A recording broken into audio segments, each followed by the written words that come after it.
Selena was willing to go to any lengths to bring her godfather back to life. She slit the artery in her wrist and let the gushing blood drip into the mouth of the dead victor through a tube. The dried-up body suddenly began to come alive, and his heartbeat, silent for centuries, started again. But that little blood was not enough to bring him fully back to life. Selena took out the blood bags she had prepared in advance and hung them on the stand. After a while, as blood was pumped through the tubes, the dried-up corpse slowly walked out. But even after being revived, Victor was still angry. Because according to the centuries-old rules of the vampire coven, the 3 elders rule for 100 years each, one after the other. The other 2 elders remain in a deep sleep during that time. Currently, the ruler was Amelia, and next in line was Marcus. This meant that Victor had been awakened a century before his time. Such a thing had never happened before in history. If Celine didn't give a solid reason, Victor would have brought her before the council even though he considered her his daughter. Celine quickly said that the vampire's enemy, the werewolf leader Lucian, was still alive. Hearing this, Victor's memories came rushing back, a bitter and shameful memory. The story begins here, from the 5th century. At that time, the Black Death was spreading across Europe. Entire villages perished. But one man, Alexander, survived. This epidemic awakened the latent gene hidden within him. He became immortal and the world's first model. Alexander's sons also inherited this trait. His eldest son Marcus became the first vampire from a bat bite. He was also immortal, but feared sunlight. The second son, William, became the first werewolf after being bitten by a wolf. He too was immortal, but became afraid of silver. In the rest of the sons, this gene remained dormant, and their generations continued to live and die like normal humans. Marcus, however, was still sensible. But William became a complete beast. He lost control and started biting people, and those who fell victim to him also turned into bloodthirsty wolves. These early werewolves could never return to human form. Alexander, left with no choice, seeks help from a powerful king named Victor. After years of war, the werewolves were brought somewhat under control. But Victor was growing old and was close to death. At that time, Marcus came to him and revealed the secret of immortality. A deal was struck between the two, and Marcus turned Victor into a vampire. Victor formed a mighty army and captured William. But killing him was forbidden. Marcus spread the rumor that if any elder died, their entire bloodline would be wiped out as well. That's why Victor always kept Marcus close to ensure his safety. Eventually, the vampire army found him. Victor sent Amelia. When Marcus arrived, he saw that William had already been captured. Marcus said that he would handle William himself. But Victor wanted to kill him. Since the mighty army was loyal to Victor, Marcus was forced to agree to share power. William was imprisoned forever. This is where the elder role system began in the vampire community. 3 elders, each ruling for 100 years. Marcus and Amelia went into slumber. But Victor secretly had a special prison built for William by Selena's father. Then he killed all the workers, so that the secret wouldn't be leaked. The prison key was split in 2, one part in Victor's body, the other with his daughter. The problem was solved, but the werewolf army remained. Victor kept fighting for 20 years. The original werewolf gave birth to a human child in the prison. Seeing this, Victor killed the mother instantly without hesitation. It was the first time such a miracle had happened before him. Every instinct inside him was telling him that this child should also be killed. But in the end, Victor put down his weapon and decided to raise the child. He was named Lucian. Lucian honored Victor's upbringing. He had much more strength and control than the original werewolf. Even while fighting 4 vampires at once, he takes them all down in an instant. He can even easily catch arrows shot from the corners. Victor was very pleased to see Lucian's strength. He used Lucian's infected blood to force other humans to be bitten. In this way, he created a new massive army of monsters. By day, they were chained to guard the fortress. At night, they worked as laborers, forced to wear spiked silver collars to prevent escape. Victor thought this would strengthen his rule, but decades later, the plague unleashed by William, the threat of werewolves like an epidemic had not ended. The original werewolves were still deadly to both humans and vampires. Soldiers on patrol would often run into them. In battle, one soldier killed a werewolf with his sword, but the others would cleverly jump down from the mountain to block his path at the last moment. But he threw a silver-bladed sword and killed the enemy. Meanwhile, Lucian, standing on the castle walls, heard everything and immediately grabbed his custom-made crossbow and climbed up. The soldier had just reached the gate when another werewolf attacked him from behind, and the vampire guards threw spears. But none of them could match the werewolf's speed, and they all missed. At that moment, Lucian took aim and killed 2 werewolves with a single shot. After the battle, the soldier removed his helmet. In fact, that soldier was none other than Sonia, Victor's daughter. Victor asked Lucian, "Doesn't it hurt you to kill creatures of your own kind?" Lucian replied coldly, "I just killed some animals." But his eyes remained fixed on Sonia the entire time. Victor noticed this and reminded him that he was a slave. He also ordered that the bodies of the dead werewolves be burned.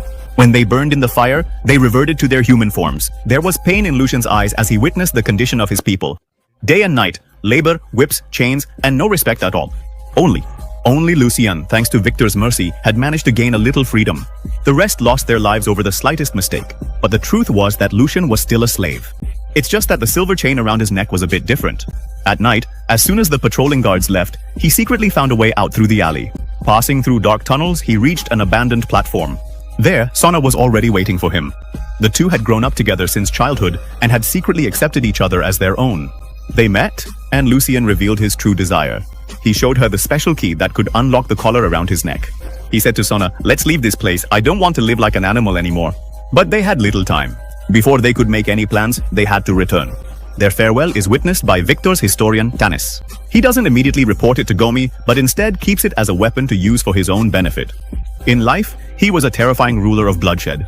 After Victor's death in Dogston Kalen, he became a vampire elder, and he raised an army of immortals numbering in the millions. His terror was such that even the nearby human royal families bowed down to him. Every year, they had to give him half the earnings from the mines as well as their strongest slave. They were forced to hand them over. When the vampire gods saw the human chieftains approaching, they immediately sent a signal into the sky and called for a large army. But just then, Sonia's daughter arrived with the soldiers. The original werewolves, who were hiding nearby, suddenly attacked.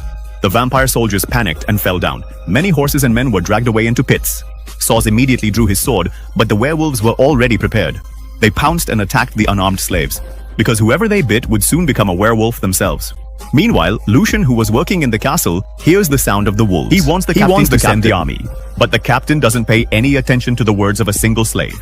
Forced by the situation, Lucien disobeyed Victor's orders, mounted his horse, and set out alone towards the battlefield. By the time he arrived, the situation had already deteriorated. Lucien shoved a wolf aside, picked up his sword, and began to fight. During the battle, a werewolf dragged Sonia into a tunnel. Fortunately, Sonia got a chance when she got stuck in the vines and she struck and killed it. But just then, another werewolf lunged at Sonia with great speed. The last one. At the crucial moment, Lucien leapt in and stabbed the werewolf with his sword, saving Sonia's life. They barely had time to catch their breath when the entire werewolf army emerged from the forest. To save Sonia, Lucien revealed his biggest secret. He removed the silver collar from his neck and instantly transformed into a second-generation werewolf. Everyone was stunned. Even the original werewolf recognized his power and bowed their heads. Darkness and silence fell over the scene. But suddenly a volley of arrows rained down on Lucien. It was Victor himself. Instead of thanking Lucien, he accused him of betrayal. On his orders, Lucien was whipped. Each of the 30 lashes tormented Sonia, her eyes filled with tears. The slaves were restless too. But they were unarmed, and any movement would have meant death for them. After being whipped, Lucien was thrown into prison. He was half dead, but an elderly black slave gave him water, saving his life. At night, Sonia quietly made her way to the prison.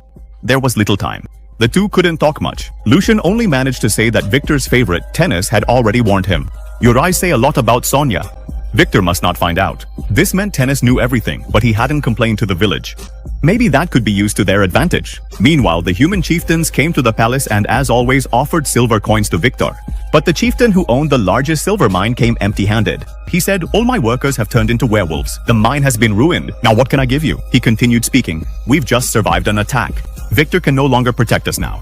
Then why should we give him silver?" Saying this, he pointed his finger at Victor and tried to incite everyone. Victor finished him off right there. Then he told his daughter Sonia that a new slave would be chosen to replace Lucien, because the elders believed that Lucien could incite the slaves to rebel.